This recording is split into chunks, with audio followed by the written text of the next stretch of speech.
Frid älskade vänner och detta videoklipp som följer med Tom Hughes och John Haller är väldigt omskakande. Och kanske är det tid för den profetiska figuren i Bibeln att träda fram snart, även kallad antikrist. Och det är just det man även talar om. Sen är det en del andra roliga grejer, att Libanons gräns flyttades för man ville ju komma åt olje- och gasfyndigheterna. Och det visade sig sen när ett franskt bolag började borra utanför Libanon att man hittade bara vatten och sand. Så går det när man försöker att lura Israel. Men lyssna på klippet, det är väldigt intressant. Sand. I think it's they've actually in like this, and the Lebanese people are really ticked at the French because they think they're in on it. I think it's hilarious. So, you know, it's really sad when you look at Lebanon. Just what's her name? Bridget Gabriel. She's Lebanese, and she talks about growing up there. Yeah, I know Bridget. Yeah, it was Christian, and then once Hezbollah started coming in there, she said all hell just broke loose. They started terrorizing people, killing them. Christians were just being slaughtered. And right. You know, and you look, you know, there's a lot of people still they're stuck in Lebanon that are not supportive of Hezbollah, but it's they got that bad stuff going on. I had a video yesterday of the Beirut airport yesterday was just packed with people leaving. Okay. Now my understanding is there are a lot of people leaving Israel too, because they're concerned about what's going to happen. Really? Interesting. Well, so, that's what in her video the other day, Caroline Glick, she said, I'm watching what's going on. I'm leaving Israel in a few weeks. You know, it's vacation time. She goes, and I'm freaking out about what am I going to have left to come back to. Huh. That's what she said. That is, Caroline Glick said that. That is. Yeah, she literally said, I am freaking out. That doesn't sound good. Brandon was just with her last week. Yeah, Brandon and Olivier went down, I think, to her home in Ephrata and interviewed her. So wow. I haven't seen that yet, but I don't know if they put it up yet or not. But I'm just telling you, she's a person everybody should follow. She's pretty like this. She was sort of like, this is her time. This is what she was born for. To be a voice in this time. But I will tell you, so we have this Hezbollah thing, this war, it's going to happen. When I interviewed Avraham Levine 2 months ago, I said, what happens if the war starts? He said, and he's a mid-40s, father of 8, served in the IDF reserve in Gaza. His son served in Gaza. And he said, if this breaks loose with all the missiles and things that they have, no child will go to school in all of Israel for at least a year. So when Iran says, what's Israel going to do when you have 2 million people displaced? Their goal is to make it so uncomfortable with everybody in the upper Galilee region, Megiddo, you know, the Valley of Jezreel will have to move south. That's a and lot. Sarit Zahavi says, we're a small country. We can't afford to have 2 million people moving someplace else. So is this where are they going to live? Does that include, you're talking Jezreel Valley, you have Nazareth that's right there. Yeah. That is, okay. So when we were there, you know, I know you and I have talked about this a lot. We met a lot of families that were displaced, they were devastated. They really wanted to go back home because of everything you already mentioned. No school, you're not in your home, you're living in a hotel. You move, how are they going to be able to handle that? It's already very problematic. So this article appeared last week, and I know this is one of the things that you've talked about already, but IDF generals approved battle plan for all-out war with Lebanon. And did you see, it was today or yesterday, that in Lebanon, the government up there is the Hezbollah government up there is saying, hey, you can tour the airport up here and you'll know that we are storing any weapons. But they wouldn't let them go to, where the luggage was or something like that. The cargo. Oh, really? They would not let anybody search in that area. You can search the others. Oh no, don't look behind this door for weapons. So well, I mean, if you do remember one of Netanyahu's speeches a few years ago, he put up, you know, he's always good. He's pretty good. He'd be a good Bible prophecy conference speaker because he uses PowerPoint. He put up PowerPoint slides and pictures of the Beirut airport saying this is where Hezbollah is storing weapons. That's got to be 4 or 5 years ago that he did that. Well, what do you think? Remember that bomb in Beirut, the fertilizer plant? Yeah, that was I think it was August the 6th of 2021. That was bomb. like one of the most powerful explosions in the history of mankind. Yeah, that was a very big bomb. What do you think it was? I think it was fertilizer, sort of like what took down the Oklahoma City building. Do you think it was fertilizer with the intent for weapons, or? Oh, absolutely. It was a Hezbollah controlled warehouse. That's what I've always suspected. So let's talk about the numbers, though. So I interviewed Nicole John Sejan. She's used to be with Joel Rosenberg's All Israel News. She's independent. I think she's doing some things for CBN now. And she lives in Jerusalem. She's lived there for like 20 years with her husband and family. And she interviewed. I was talking to her last week. I think I did an interview. We talked, and she was talking about, well, they've shot 5,000 missiles, rockets, drones, and they had 150,000. So now they have 145,000. And I asked her, I said, well, why do you think that? Because the supply lines are all open. There were pictures of buses full of Pakistani military-age males, Afghani military-age males getting off buses in Syria. And there's no border between Syria and Lebanon. Let's be honest about that. And going over to Lebanon to join the fighters. The Tehran Times front page the other day said 100,000 Hezbollah fighters are ready to go. Nasrallah said in his speech, 100,000 are ready to go. Every one of them thinks that, and they don't care if they die. They will be martyred on the road to Jerusalem. That is the whole goal of all of this, is that they've got that Dome of the Rock in all of their pictures. It's all over Iran. A few years ago, when I was maybe I don't remember it. Time sort of seems it's both lengthened and compressed all at the same time, so it's hard to remember. Tehran did a rollout. They had these big parades and they show all these missiles marching down the street on trucks and everything. And Raisi was there, and the Ayatollah Khamenei was there. And I said, sort of jokingly, this was when AI targeting was starting to become a thing in Russia-Ukraine war. And what they had there, I call it the Dome of the Rock bouncy house. It's like a big inflatable Dome of the Rock that they have, that they move around Iran. And I said, so maybe the AI will pick that up as a legitimate target. And so it'll sort of build itself into the AI targeting for the Iranian missiles. And they'll be the ones to take out the Dome of the Rock. It is so fascinating to watch everything happen. So I was just going to ask you, as we look at this, everything is escalating. I'm going to do a World War III midweek update this week, but we are watching everything escalate. And we're watching what's going on with Israel. You have the report. It's the road to Jerusalem. Now you have 100,000 martyrs and another 100,000 martyrs, all are soldiers, all willing to die because it's on the road to Jerusalem. And then we look at anti-Semitism. It is still right. Exploding all over. Let me just say something about the missile rocket numbers. So Nicole says, well, they shot 5,000, so they may only have 145,000 left. And I said, well, that assumes that the supply lines are shut down, and I see nothing to show that. Yeah. They have manufacturing facilities in southern Lebanon. Zarit Zahabi says every other home and building in southern Lebanon is directly tied or controlled by Hezbollah.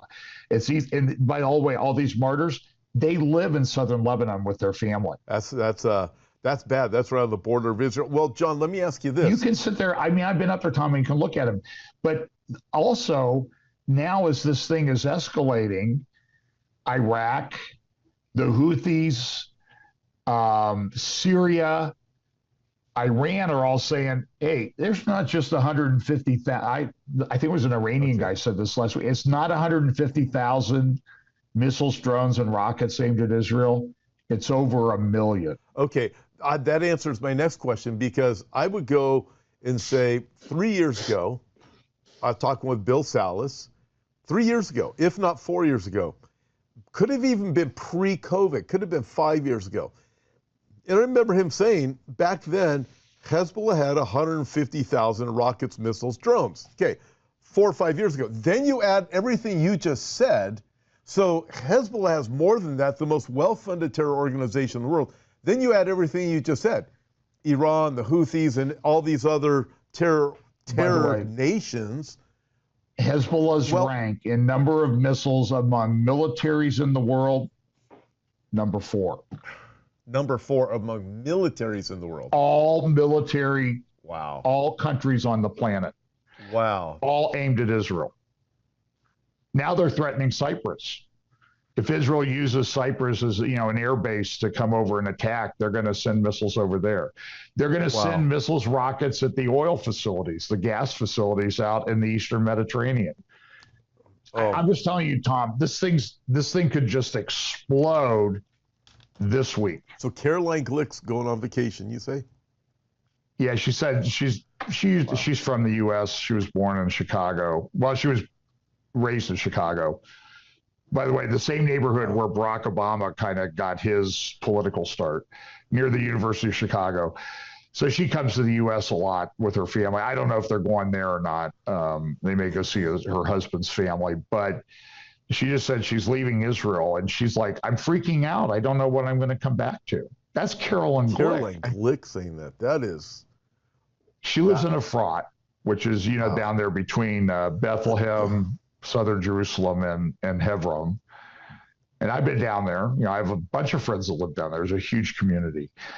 And, but it's what they would call over the green line. My friend Jonathan Feldstein, I interview him. He's with Genesis 12:3 Foundation as his organization.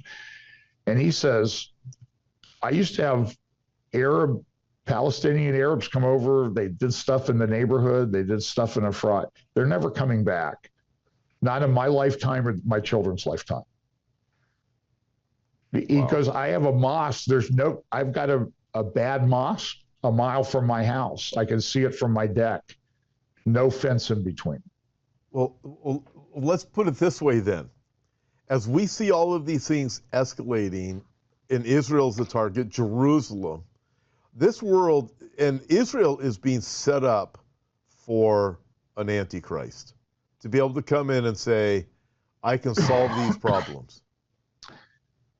You're exactly correct. That's the big concern that I think we have, knowing how this thing is going to play out. By the way, it's not just Israel. It's the whole world is set up for it. Right, but I mean, yes, they are, but Israel has to be the one who's going to be receiving it. But the whole world is, absolutely. I mean, there's this article in the Telegraph yesterday by Richard Overy in the UK, why it's too late to stop World War III, according to one of Britain's greatest military historians.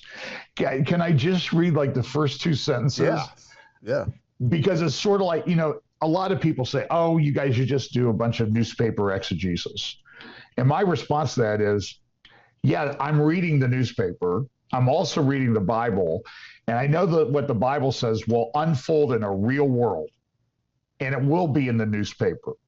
So here's the first 2 sentences of this article. Imagine for a moment that the Iranian government announced that it has developed a nuclear bomb and threatens to use it on Israel. The United States reacts with the threat of a military intervention as it did in 1991 and 2003 in Iraq. Iran signals that it will not tolerate a third Gulf War and looks for allies. American forces massed enter Iran, which orders national mobilization. Russia, China, and North Korea expressed their support for Iran, and Washington expands its intervention force, bringing in a British contingent. Russia enters the game, raising the stakes in the expectation that the West will back down. A nuclear standoff follows, but with tense and itchy fingers on both sides as leaders gamble on the risk of not striking first. It all ends in disaster. And the picture is a picture of a nuclear explosion, and it says apocalypse now. This is what we're facing. And this guy's not some crazy off the wall person. I mean, I don't even know if he knows Bible prophecy, but when you're reading that, it sounds like, Psalm 83, Isaiah 17, Ezekiel 38. And that's just the first paragraph of that article. And it goes on for a few pages about all these different scenarios. And he says these three scenarios are possible, though not one of them, I should make clear, is probable. But then again, it's like everybody's got their finger on the trigger. And then they have this attack in Russia yesterday, and Russia comes out and says, we're ticked off. And Putin always threatens nukes, has been for years. Yeah, you wonder what's going to happen with that. It was an Israeli last week. I'm sure you saw it. I can't remember who it was, who's not, if I remember correctly, is not a believer in Jesus, and nor are they really someone who you would think of that looks at Bible as being Bible prophecy and prophetic for Israel. But they said, I just wish I could remember who it was, I'm starting to wonder if we're in the end times. And I found it very fascinating because of the individual. I'm looking going, I can't believe, this person actually said that. I mean, you start looking at it, that's the reality of it. I mean, I'm looking at all the stuff going on with Russia. Where's this going? I got to throw, because we don't have a lot of time left. Right. Man, I could do more programs with this. I mean, so much to do. So Mount Rainier is getting ready to blow. Oh, yeah, so I'm here with all these crazy people at Comic-Con, and, it's Pride Month, so this is all over here. Seattle's like one of the most unchurched areas maybe the most unchurched area in the country. And then I'm sitting here thinking about, because I was talking about scoffers yesterday, so I'm preparing my talk, and I kept thinking, like, what's going on? And I had a very bad rental car experience at the Tacoma airport, or at the Seattle airport the other day. It was a half-mile long line that I had to walk a half mile to get to the end of, and walk a half mile back with all my luggage to get to the bus to go to my rental car. And my comment to one person was, maybe I should contribute to BLM so they can come down here and finish the job, and burn this place down. I was a little bit upset. I was hot. But I'm thinking, like, all the stuff, like when we drove through here last year, Pam and I asked Pam, do you want to go down? I don't want to go to Seattle. Well, we're going to Portland too. No, I don't want to go to Portland. I have no interest in seeing those places. They've been trashed by crazy people. And the paganism that was evident at this Comic-Con convention. So I'm sitting there, I see the Comic-Con people, I go out and play golf, and the driving range is pointed right at Mount Rainier. And I'm thinking, like, this is like one of the worst fault lines. I mean, you live along them down there in California. This one's worse, the Cascades. And then I wake up this morning and CNN has this article about Mount Rainier is one of the worst, biggest concerns among the scientists. What happens if it cuts loose? So where I'm sitting in Puyallup is built on top of mud flows from prior eruptions of Mount Rainier. And they said if it cuts loose, the snow melts, not so much lava, the snow melts, mud flows come down 30 feet high and kill everybody. Kill everybody. So I'm like, well, at least wait till I get out of here tonight, But I'm just saying is we have there's giant fault lines in the Middle East, physical ones. There's physical ones here. Wow. And everybody's shaking their fist at God. And so maybe God says, okay, enough. Let it loose. Well, it will happen. We just don't know when. You know, God will not strive with man forever. So the sense there about Mount Rainier in Washington is, look, this thing is going to go, and it sounds like they're thinking it may go soon. Because, I mean, there's, what, it's actually active right now. And aren't there like millions of people that live in Washington? And it's the whole Seattle area. It's huge. Now they said, well, the lava may blow the other, the dust will blow the other way. So what's the other way? You know, we're like 44 years from Mount St. Helens cutting loose. You can see it from downtown Seattle on a clear day, and Rainier's even closer. So, I mean, and it's a giant mountain. I mean, it's really one of the most dramatic mountains in the world. Yeah. Very steep. And so when it cuts loose, that snow comes down like the steepest ski slopes you've ever seen in your life, melted, picks up mud, and and they said all of Puyallup here is built on top of 150-foot thick mud flows from prior eruptions. But if it cuts loose again, all these houses, I mean, the economy here is really good. There's houses and building all over the place. It's incredible. But it could go. And I'm just saying is, in the context of what we see going on culturally, politically, all this stuff, like people shaking their fist in the face of God with this Pride Month, it's like, what's going on? What's going on? Pride comes before destruction. And, you know, if we look at the Biden administration, you were talking about Bill Koenig, Genesis chapter 12, verse 3. I read it, gosh, I wish I could find it right now. It was a quote I had, it would take me too long to find it, from one of the people from the Biden administration who said last week when Netanyahu made that video about, hey, why aren't you guys sending us ammo? And how ticked off the Biden administration was that Netanyahu would even send him a video. The response from this guy from the administration was, just for that, now you're really going to have consequences. And you look at this and go, are we going to start experiencing these natural disasters that insurance companies call acts of God? I mean, as we look at everything developing, but as you said, you look at Pride Month. I mean, look at how far along the lines of Sodom and Gomorrah we are, where school districts are turning over children to whatever, and parents, a lot of parents are they're okay with it. Take my kids for the day, teach them whatever you want. I've got my own life to live. You look at this and